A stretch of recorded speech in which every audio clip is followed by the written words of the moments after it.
Hello and welcome, everyone, and welcome to our live broadcast with artist Taylor Banks. My name is Jerome Lattis, and I co founded Arttitude with Rafiq Saleh Flowers. Um, and the reason why we're doing these live broadcasts is that a lot of artists during this time of the virus, of the coronavirus, have lost traditional ways of showing their work and selling their work. So many venues, many galleries, museums, theaters, they've closed down, and so artists are one of the most vulnerable to the virus when it comes to their income and showing their work. So what Artitude has done, we've responded to this, and we're allowing.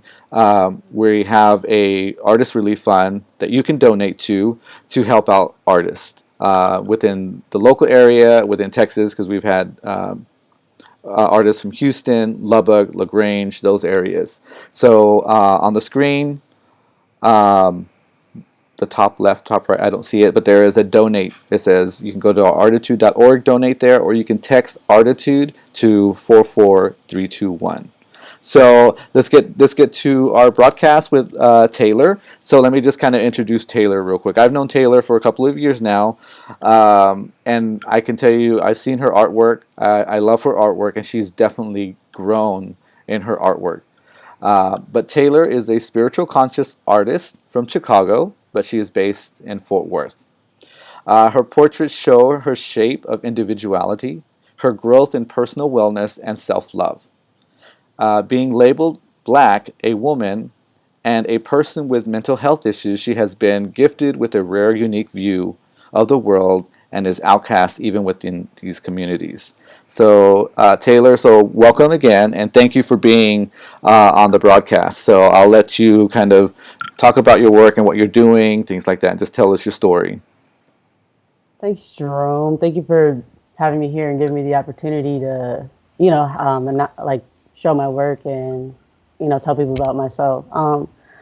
So yeah, as she said, I'm an artist. I'm from Chicago, Illinois.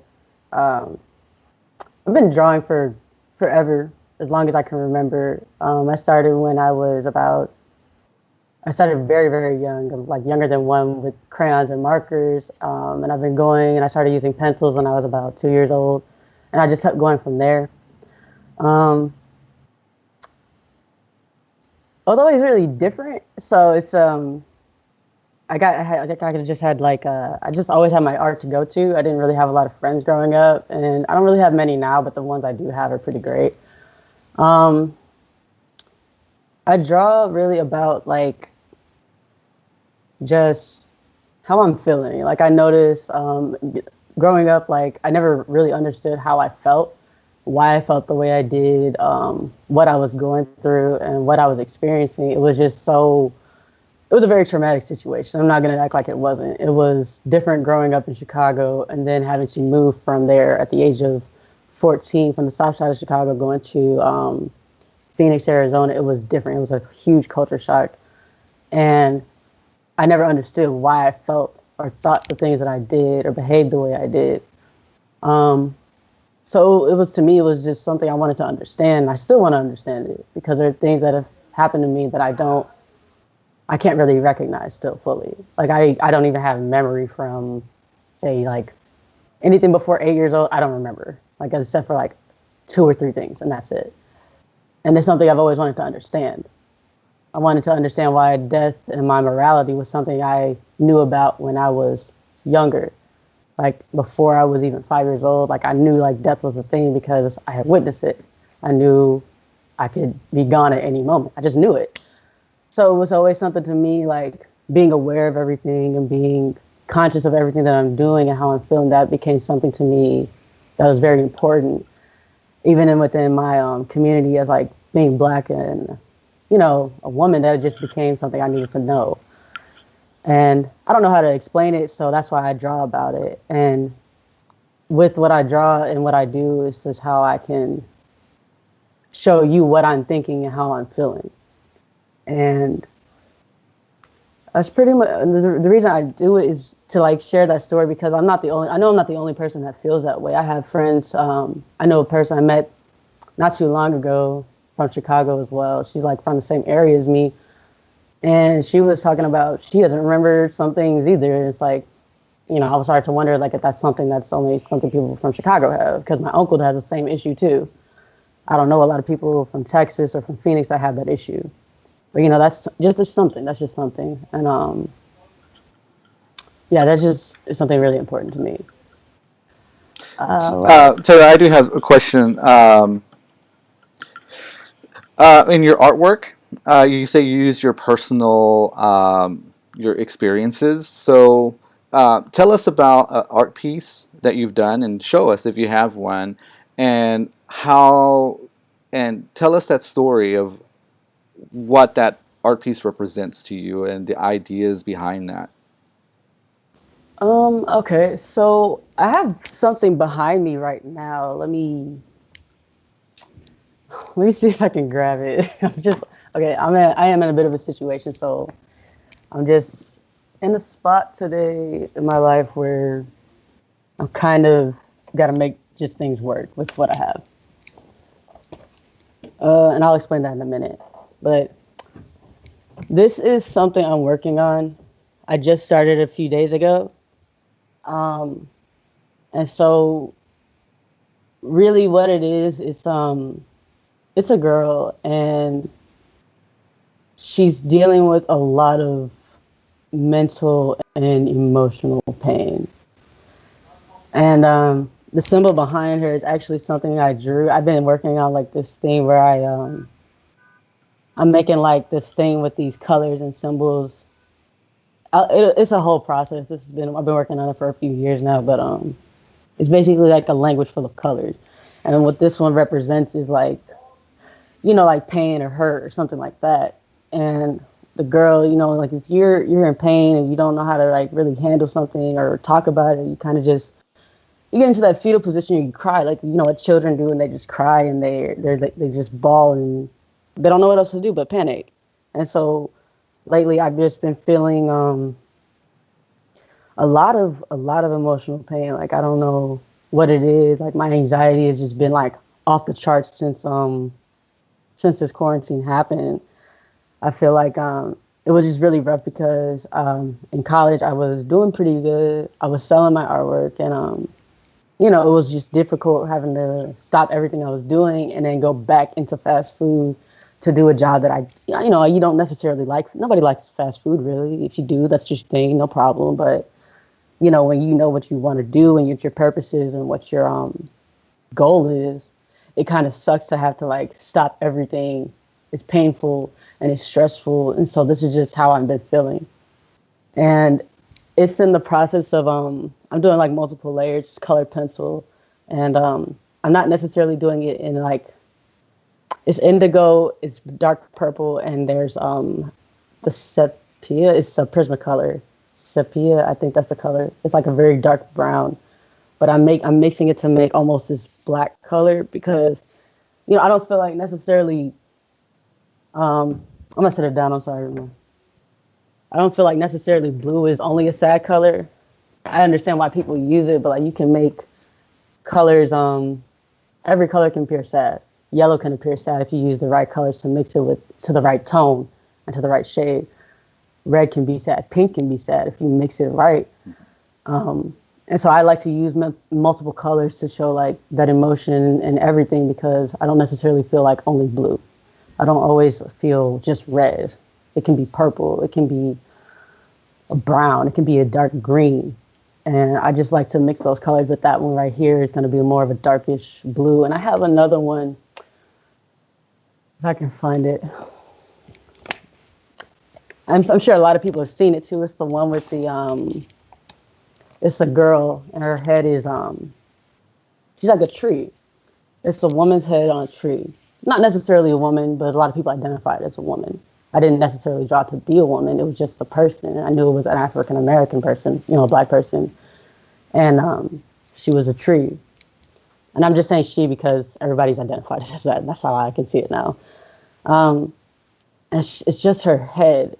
And she's just kind of just sitting there and she's just a head and she's like this. Or this way? One of the ways. I don't know. Shit. But she's one of those ways. And she's just looking, and around it is like this very dark purple. It's like a purple and some like a violet color.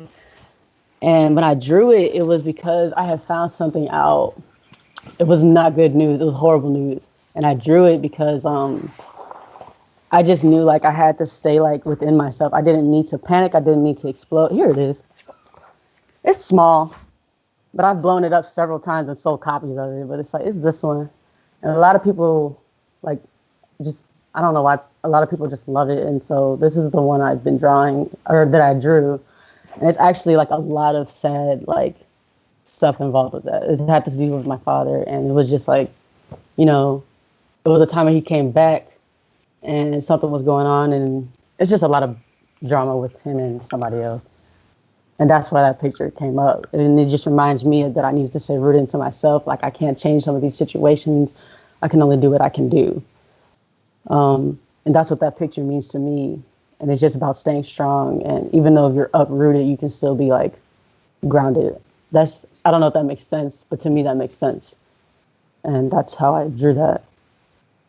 And even this one, I could have did a lot of good. I could have did a lot better, but I didn't know how to use colored pencil sticks with this one. But it is what it is, and people like it, and I know where I need to work on it. But this one is still. A lot of my pictures are sad. I'm gonna just be honest. A lot of my pictures are sad because I draw from like my emotions and what I've been dealing with. But this one, especially because my hair used to be long and flowing, and it used to go past my waist, and I cut it all off. I cut all of my hair off. Like this is nothing to me. And so, when I cut it off, it just was like, dang, like I started to realize like people treated me different. I even had like a really weird experience once when my hair was really short. Like I had it buzz cut. Like I don't care how I like if I dress, I'm gonna dress how I feel. Like I'm not gonna ever look like crap. Like I mean I was when I was homeless, of course, yeah, I look like crap probably. No problem. I don't care. Say what you want. But like I had a fade and I would dress how I wanted. Like I dressed like a boy, what people say or whatever. Um, and I remember one day, it was when I was homeless, and God, it was just so, it was freaking, it was scary. These cops, like, or somebody, I don't know who they were, cops or volunteer cops, or if they were just like citizen patrol, something. I don't know what they were, but they came up to me and started harassing me. And they were just calling me boy, boy, and this. I don't really want to get into it too much because it was just really weird. But like, it was like the second they found out I was a girl, it was just like they didn't have fun with it, or they just like left me alone, and I just kind of felt weird about it because I felt like if that's what they do to black men on a daily basis, it's kind of like that's a lot. That's a lot to be dealing with. You just walking around the street and somebody's just gonna come up to you, harass you, and I don't know. I got a real quick whiff of that, and I just didn't agree with that. And then that's when I started like thinking about that, and it made me cry a lot because it was like I really wish I had my hair back, and I still wish I had my hair back now, even though it's like I still look like a girl. I'm not gonna act like I do. But it was like it was weird because it was like they really thought I was a dude, and they were about to fuck me up. You know what I mean? Like they were gonna fuck me up, and so I just felt it was just weird and it was scary. And then yeah, I drew that because it was just like I knew I missed my hair, and at the moment I didn't realize that's why I was drawing it, but I realized like later, like a few weeks later, I realized like that's what was going on. Like I knew I missed my hair, I still do, and it just changed my whole view of like a lot of things. Like to be a black person, and then also to be a man in America, a black man in America, that must be very, very hard. And that still bothers me today because it's like I'm not even a dude, and that still almost happened to me. And so, yeah, that just opened like a whole nother window for me. Yeah. So that's where that one came from. Does that experience, Taylor? Does that still influence your work? How you process, how you start your work, and the end product, I guess, or the end of when you finish an art piece. Sometimes that experience does. That experience is something that it reminds me like of who I am as a black person in America, and just like the gender roles, like that all it still sticks with me because it's like I don't necessarily know how to explain it because I'm still in the process of trying to understand it, if that makes sense. But every one of my pictures, I'm always gonna like include like a person of color or a black or an Afro. Like I don't like really saying black person because to me, I know what black means in the dictionary. I know what white means in the dictionary. White is like pure, it's light, it's godly, something like that. And then you look at the word black, it's all this hate, fear, death, and all these other words. You know what I'm saying? And so, and it's not that I don't like being a black person in America, but I feel like we're the only two races. And I know this might be a little off topic, but this I'm just explaining like how I'm thinking about it. Like we're the only two races that are named after colors that have these different meanings. Everybody else has their country, so it's like you got Puerto Ricans, correct? Right? Puerto Ricans are Afro Latina. Mexicans are Mexicans, and Spaniards are Spanish, and so on and so forth. Chinese are from China. Japan, you're Japanese. All that. Nobody else is called like black, white, or purple or green. You know what I mean? So it's just weird to me that happens. I feel like we should be called Afro Americans. So if I say Afro Americans, that's what I'm saying. I'm not calling myself. It's just weird to be called black and white. That's just me. But like, so I'm sorry. Now I done got off topic. But yeah, I'm always gonna include like an Afro American person in my work because I feel like it's important for us to see that. And it's important to me because um, we need that positive look. We need to have a better outlook instead of seeing a world that's gonna like. To me, it's like the world hates us. The world hates Afro or Black people. So I always want to be able to include that, and I also want to be able to include women in my work because it's women are looked down upon in every race. It doesn't matter.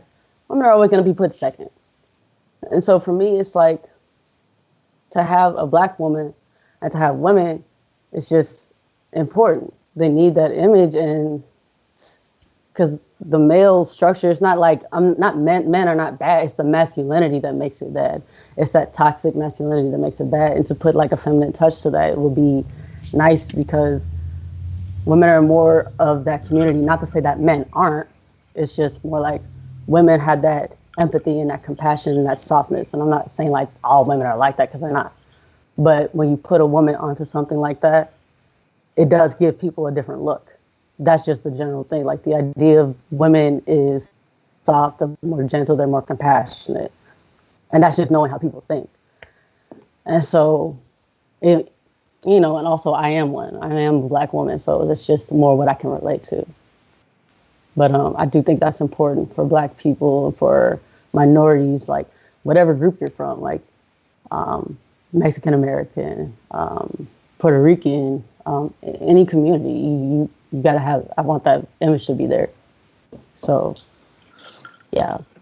Taylor, talk to us. There's one piece that I saw. It's a portrait um, of an Afro family. I think it's done in pencil. Um, or it's the one that I used as the cover for the event for this evening.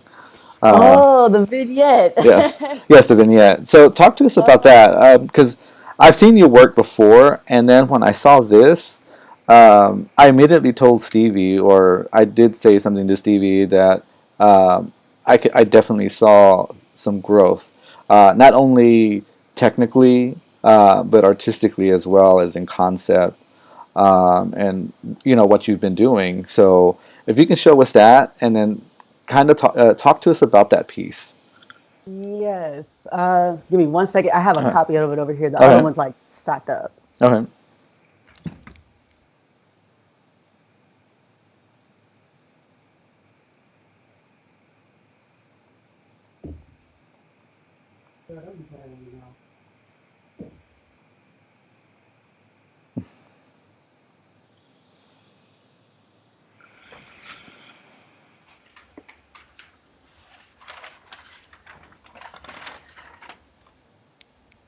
Okay, sorry about that. That's okay. Yes, the vignettes. This is actually a dang it. This is actually a real photo of my family. This is my cousin. All three of these are my cousins, and that's my grandmother. And jeez, wow. But yes, this is an actual family photo. They were at Chuck E. Cheese for one of the girls' birthdays. I don't remember. And my mom keeps trying to say they were hugging, but they were in the middle of a picture. And I guess they started arguing or something, and she just started choking her out. And then the other two started going at it too. Like, it just all happened too fast. And so they caught the perfect moment. My mom still tries to say that they were trying to hug each other, but that's not hugging. There's just no way that they're hugging each other in this picture. um, but yes, this is my family. If I could get it held up right, this is Lauren. That's Asia, Zala, and Chloe. Chloe's the one being choked. And dang it, boy, if you don't. All right, these two, Lauren and Chloe, are sisters. Asia and Zala are sisters. And so, yes, they were just having a day. I'm just gonna say that because I Hmm. don't know what else was to say about that. But I'm gonna let you know right now they are wild. No. That's my family in Mhm. Chicago right there. They're Okay. wild. I didn't realize it was that big Oh in no, it's bigger. dimensions. Yeah. Oh, it's bigger. It's bigger in What are the the actual photo. dimensions? What do you know the dimensions of the actual piece? No, and I have to get better at doing that. Uh-huh. I have to definitely get better at keeping the dimensions right in my head. Uh-huh. But I would say it's roughly about the same size as this one. So this one is about. Well, I just had my tape measure. Where'd it go? I got a ruler. Hold on. But yeah, no, this one is about. Let's see. So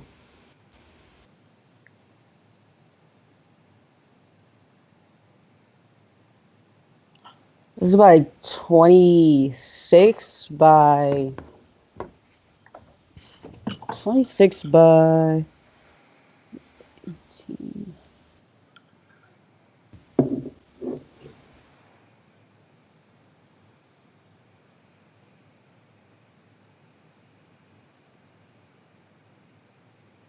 32. Okay. Okay. Yeah. That's a pretty So good size. that's oh yeah, that's a pretty big one. Somebody had me print it way bigger before. Hmm. Like I think it's about 70 by it was like 40 by 70 or Hmm. something like that. Something well, probably a little less smaller than that, but it was pretty big. It was pretty Right. big. I did want to ask you as well. Like, I know you told us you were a student. How has that changed in how you work and your how you plan to make or if you do plans? Because a lot of sometimes artists just kind of they feel a need to paint or to do make art, and so they do it. But I know artists that do plan as well. But how is the coronavirus now? How has that affected your process and what you are used to? Boy, this virus, I'm gonna let you know right now, it's definitely affected me because I can't go and talk to people. You know, like usually that's how I get to sell myself because I lock myself in and I'm drawing and I'm drawing and I'm drawing. And then once I have like, a good amount and I feel comfortable to go back around people and paint something, then I'm out and I'm doing that and I'm talking to people. And usually it's like when I'm practicing something, like a lot of the time that's what I'm doing. I'm practicing or I'm studying something. Like I don't plan. I just kind of go. This one, this one started because oh my god, that's upside down. Okay, this one started like a lot of them start. I don't necessarily draw the woman first. So this one was like I drew a circle. Everything I draw starts out really, really abstract. And I'm trying to think of how to explain this to where it makes sense. It starts out really abstract, and I just kind of draw other shapes around it, and it just goes from there. But like that's kind of been getting in the way because it's like I like to draw organic shapes, and when I draw organic shapes, I go and I see things that I'm like looking at, and so it's weird because I'm at home all day, so I'm not going and seeing things that I find like interesting or weird, or people I can talk to or have conversation with, because that's really how I get it. It's like it's kind of frustrating. I'm not gonna say it's not. I'm not gonna act like I'm not frustrated with it because I can't do that. Like even when this one picture, I don't know if there's kids watching this, but I hope there's not. But we're just going.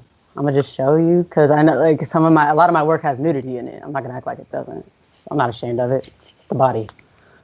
But like this one, this started because I had a conversation with somebody, and we were talking about vibes. You know what I'm saying? Like, and really that started only because I was thinking about like, everybody's got a different vibe.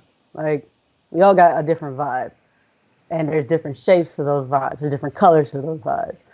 And so that's what I really started doing. It wasn't like I drew the girl. I started drawing like these little clouds. Every one of these was like its own little shape at first, and they were different sizes and different like. Some of them were straight edge. Some of them were like triangles. And then I started draw, but I don't necessarily draw like straight edge thing. I draw really round things, and so I just started drawing them more. And then I drew this huge one right in the center of the page, and then I was like, you know what, I'm gonna put a girl on there. And that just was like kind of her vibe. I was like, this is the kind of girl, this is her kind of vibe, and that's kind of what it became. And it's not like I chose those colors because it was like, to me those seem like those really cool type of relaxed um relaxed like colors. And if you have that type of vibe, then that's just how it is. And she's not necessarily just sitting there, she's kind of just floating there. You got this airy, chill kind of vibe, and that's kind of like how that night was going to me. You know what I mean? And I don't like that girl. Like, that girl is just my friend. It's like she's my neighbor up the street. Whatever. But that was like the kind of vibe that I was getting, and it's not like that was that vibe that night. And I just kind of went with it, and you know, and I'm not, there's other people who give me that type of vibe too, but it's like that's where that picture came from. And so for me, it's kind of like I can't do that. I can't go out and have these conversations or experience anything right now. So it's kind of like I'm trapped in my head and I'm trapped in my house, and that's where that came from. That one picture came from, and so and it's not like I'm not like ashamed of this picture. This is just how I'm feeling.